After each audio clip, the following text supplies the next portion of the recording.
everybody, welcome back to Robert's Train Set and the ongoing saga of the fiddle yard. So we now got to part 5, I believe. I've got part 3 uploading now as we speak, and we've moved on. It's not Sunday today, it's Monday the 9th of November. Why is this? Well, if you remember in the last episode I said I might have a rest on the Sunday. Well, I did and I didn't. I will explain. So it's coming along very well. I'm really pleased how it's progressing. And I've got a bit of board here, basically the back of a wardrobe that we no longer use. And I think it's going to make a nice barrier, sort of like this round here. So I'm going to use my trusty gauge, marking gauge, to mark it off. I'm going to take it downstairs in the on the patio where I usually sit and have my tea and lunch in the sunshine. And it's a horrible day today. It's misty, murky, been raining. At the moment it's dry. I'm hoping to get out there before it rains again. But it's the easiest way. And I'm not going to use a jigsaw, I'm going to cut it with my big saw. Because you get a bit more control and you're working from the top down rather than from the bottom up. So it breaks out, doesn't it? Will break out a bit, can't odds it with hardboard, but I'm sure it'll be fairly neat. So I need to cut quite a few bits. I need 4 full lengths of this. I've decided on 40mm, which is the same as this. And I probably will paint it the same, I think, just to finish it off. Now I'm going to take you off the tripod. I thought you'd like to not have my face full size. It's a bit of a shock, isn't it? I'm sorry about that. So yeah, I'm going to get you off the tripod and I'll just show you what I did yesterday when I wasn't going to work. Okay, everybody? So there's a tripod that you've just seen me filmed from, sitting on the bench. And this is our bit of board, our bit of back. So it's about 1700mm long. So just a bit shorter than my height. And one of the things I did yesterday, if I'm just drift over here, as you can see, all the track that was on there last time is now all here. And what I have done is I've put fish plates on all the bits. I might have to cut bits down, obviously, but I thought I'd get all fish plates. Not on these little bits, but they might come in handy. And the other thing I've done, and I don't know if you can see it, I put the DCC clips in all the points so that I get power to the whole thing. I am wondering whether I shall get power to the one that shoots off the end there, all by itself. I don't know, I'll have to see. But I have actually got a new DCC feed rail there, so I might try and incorporate that somewhere. I'm going to try it and see if I need it. I have managed to clear off the computer station, so at some stage hopefully today I will run a train, and I might run a train into it. So not an awful lot to see around the other side, I don't think. It's about the same as it was before, but I will go around there and just have a look. I can't remember, it's a day's gone past since then. Well, no, it's much the same as it was here, obviously without any track on it. So yeah, as you remember it. I have had to tidy up here a bit and got all the timbers sort of in a more ordered state, shall we say. And obviously the big table's gone, the big black table, collapsible table, that's back downstairs because I'm going to use that with another one to cut the strips. So I think that's about it up there. I'll take you down with me and show you my setup out in the garden with the dank and horrible weather, and then I need to get cutting, don't I? See you later on. Bye. So I've got everything down in the back patio, the lower patio, and as you can see, I hope, it's pretty misty and murky out there. I think the camera helps it, but it is pretty murky. So if I swing you down very gently, and it's probably as bad that way. That's the way to the sea. The sea is not very far away from over there. So if I pan down slowly, it's a bit clearer here. So as you can see, I've got these two collapsible tables. There is one more set from Lidl's, needless to say, and they're pretty good really, and they lock together if you want them to, which I have done. And I've done it on the patio because normally I cut everything on the grass because you lose all the bits, but I needed it flat and straight, and on the grass it won't be. So as you can see, I've got a few tools here. So I've got the gauge, which I've used to mark this line. Now this is the thickness a bit, the bit round the outside of the 70mm bit to widen it up a bit. And as you can see, I've started cutting there with my saw. You can, this is a marking gauge, but you can actually get gauges that are called cutting gauges, and they have basically a blade rather than just the point, and you can actually, I would actually be able to cut through this if I wanted to, if I had one. I don't have one, never really needed it because we always had circular saws and everything at where I worked. And I've got some glass paper here. What I'm going to do is, as I cut each piece off, before I cut it, I shall clean the edge up and take the arises off, ready for when it's up on the top. So that's why I've got that. Square obviously is thing. Brush to sort of brush off the stuff if I need to, and my list. So I better get on with this. I better turn this off, get on with it. Just one funny thing, some of my older viewers will know I have a problem with my hands, and if I do everything with no gloves on, I get real splits on my nails, which are really painful. So these are my last set of gloves. So I might be going out tomorrow and getting some more. But what I've decided this time, I bought some really cheap sort of one-use, very thin, flimsy plastic gloves, which I put underneath this so that these will come off easy and not be sort of soaked in sweat, which is not very nice, is it? But I put this one on, and I don't know if you probably can't see it, but there were two thumbs. So I don't know who that was made for. Anyway, a bit of interest. So I'm going to turn off now and get on with the work. All right, everybody, cheers. Be back with you in a jot of a second, I would imagine, but not for me, obviously. Well, hello, everybody. Guess what? It's 10 o'clock. It's tea time. I got me tea. And I don't know if you can see from that picture, but it's all rather wet. I even had to dry my chair down this time. I mean, I don't know. So you can see over there, I've got all my bits cut, and all my tools are ready. So next job is to get all that back upstairs, maybe the tables back into the shed, because it could rain. There is rain forecast, so don't leave the stuff out and get all soaking wet. It's horrible. So I did film myself cutting, so doing the whole operation, cutting one bit, cleaning it up and whatever. And as you know, we learn new things on YouTube, don't we? When we do a YouTube channel, or model railways for that matter, or train sets, we're learning all the time. So the thing I've yet to learn is how to do the fast speed, you know.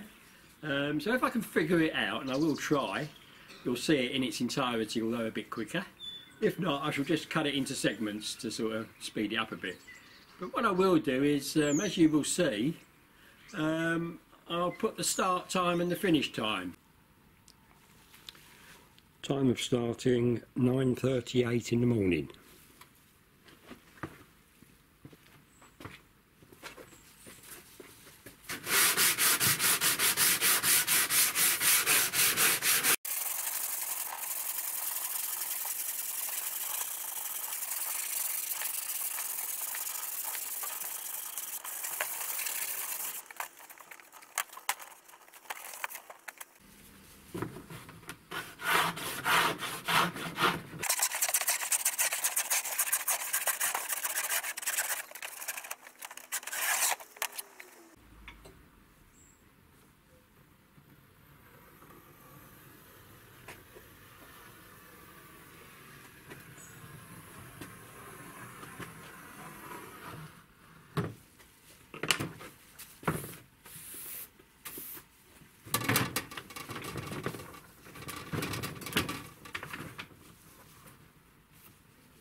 Finish time 9:44.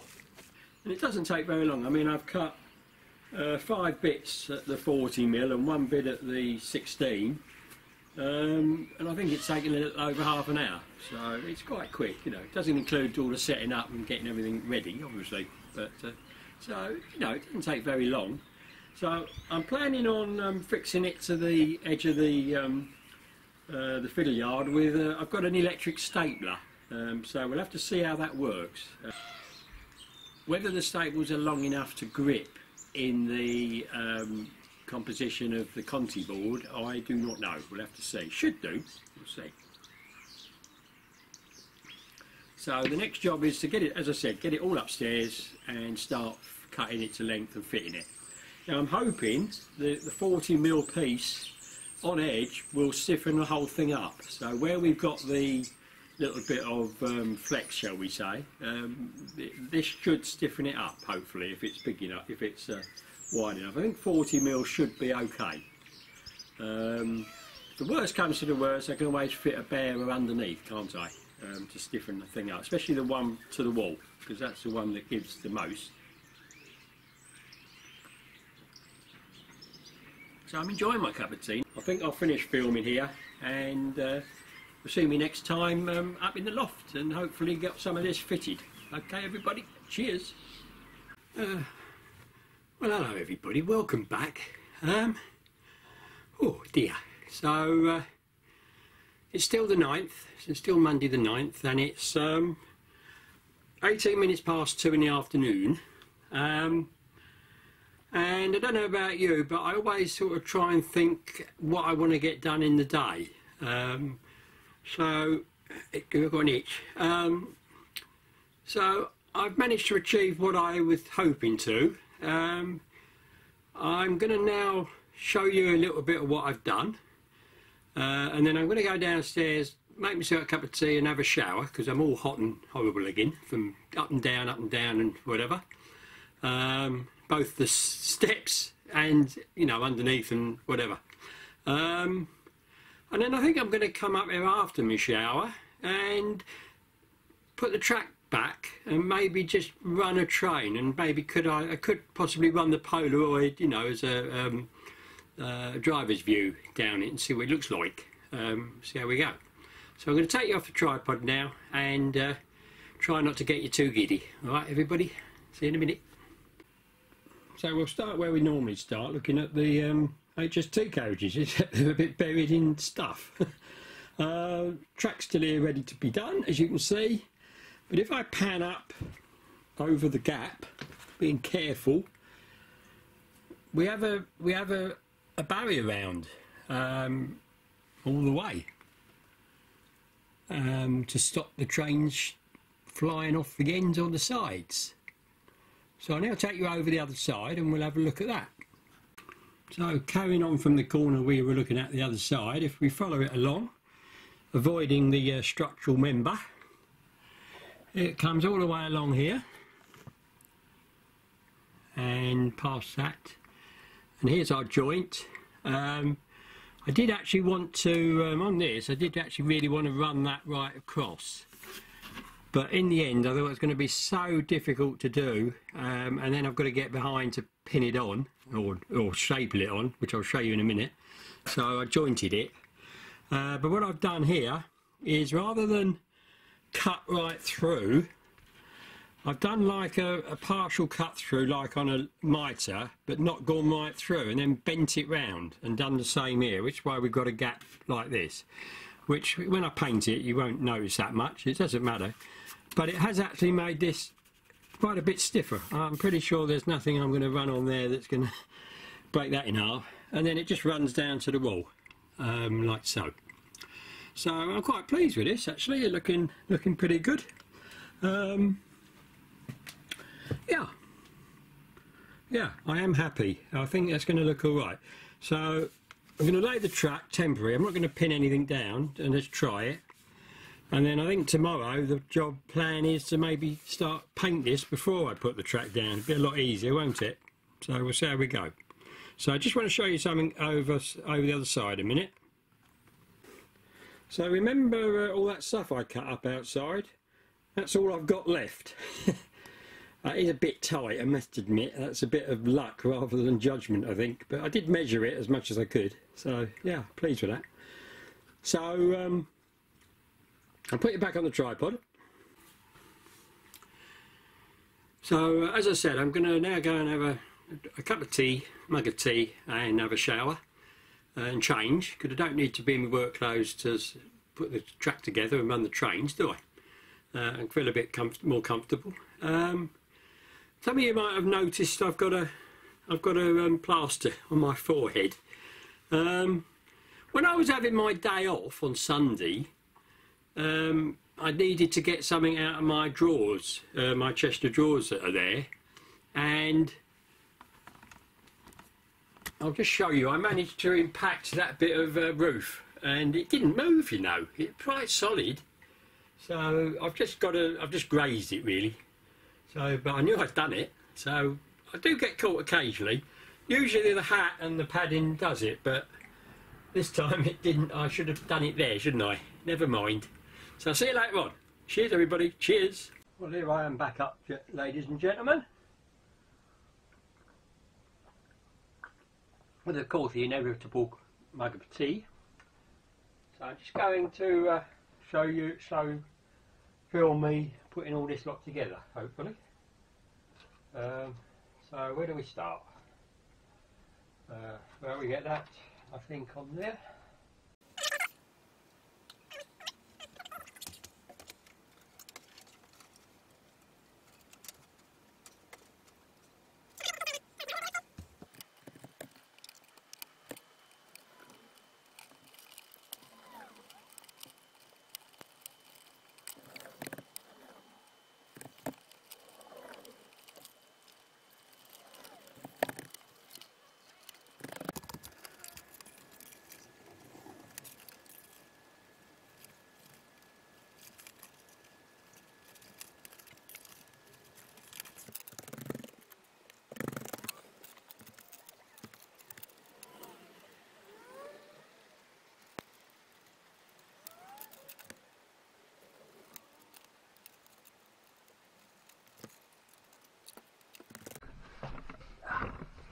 This is a bit of a game, people, isn't it? Hey, ooh.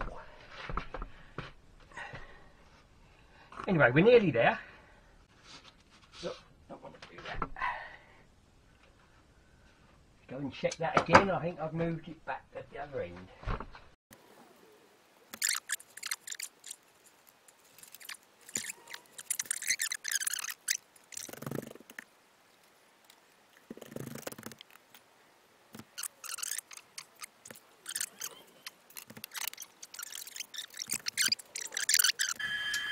Okay, everybody, we're ready for the first run. I've not tried this. You're going to laugh as much as I am when it all falls off, but we'll see how we go. So I've got the Hornby Class 66 with its lights on so that we can see what's happening. And it's pulling the HST carriages to see that we don't have any snagging. So I'll set it off. Give it a little horn, shall we? And here it comes.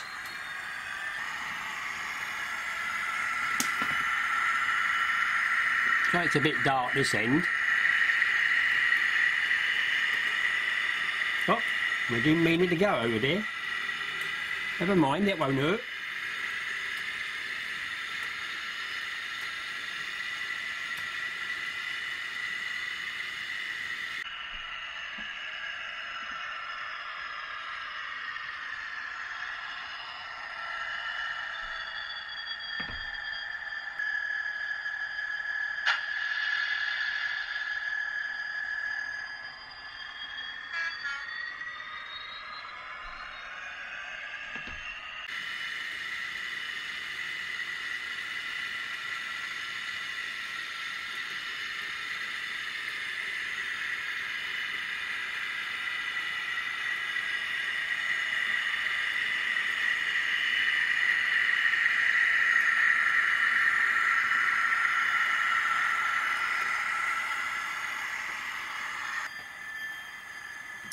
So that was pretty good. What I'm going to do, I'm just going to uncouple the carriages and send it back up there and see if it goes down the little spur bit, because I'm not sure that that's going to get power. We'll see.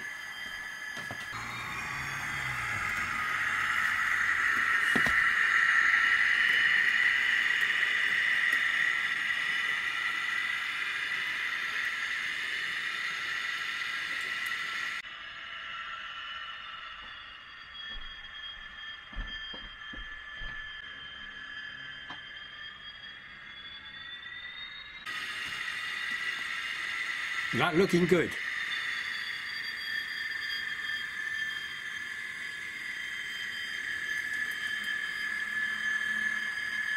That is very good, isn't it? So it doesn't look like I need an extra connection anywhere. It's all getting it off the main layout.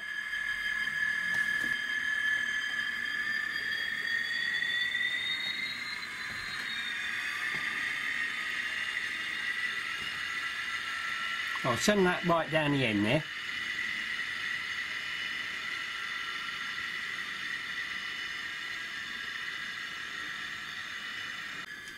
I've just taken the HST carriages off. I now need to go and change, actually I can probably do that point from here. So what I want to do now is send the container train down with the Bachmann 37 on the front.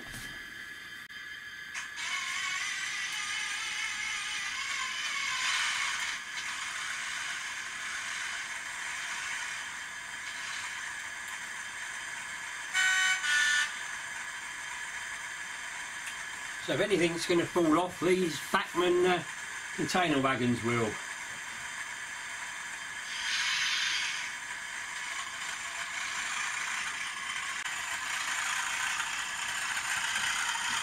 Here we go.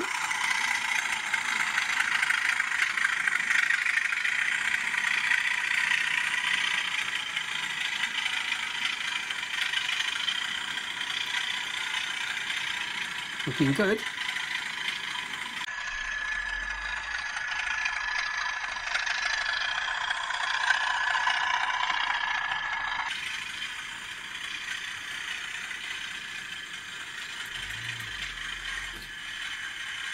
So that's plenty long enough. That'll even go on the far one where the Hattons, where the Hornby 66 is, won't it? And let's. I think the next thing we'll do is we'll send the Polaroid cube down. I just need a loco to put it on. I've not actually cleaned any of this track, so I think the fact that it runs at all is pretty good. So we wanted to go down the side of there, didn't we? I think at some stage, peoples, I'm going to get some point motors for these. But for the time being, so let's have a go.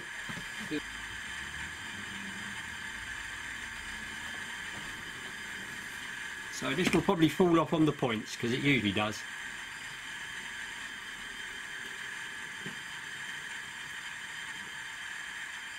Or stop.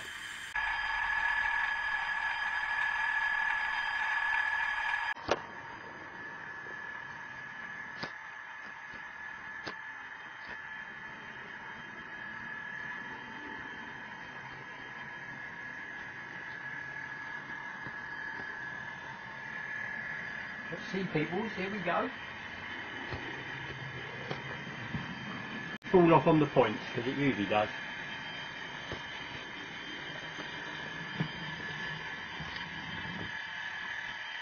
Or stop. Still do fun things. There we are, we know it.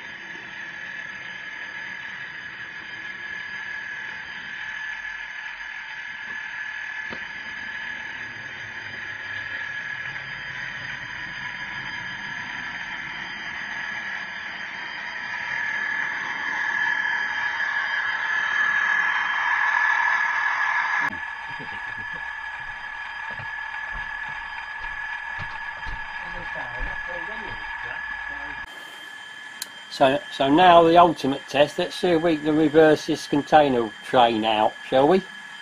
And I reset the points again. Move on the track. That's it. do that, have a go. This has got to end in disaster, I would have said.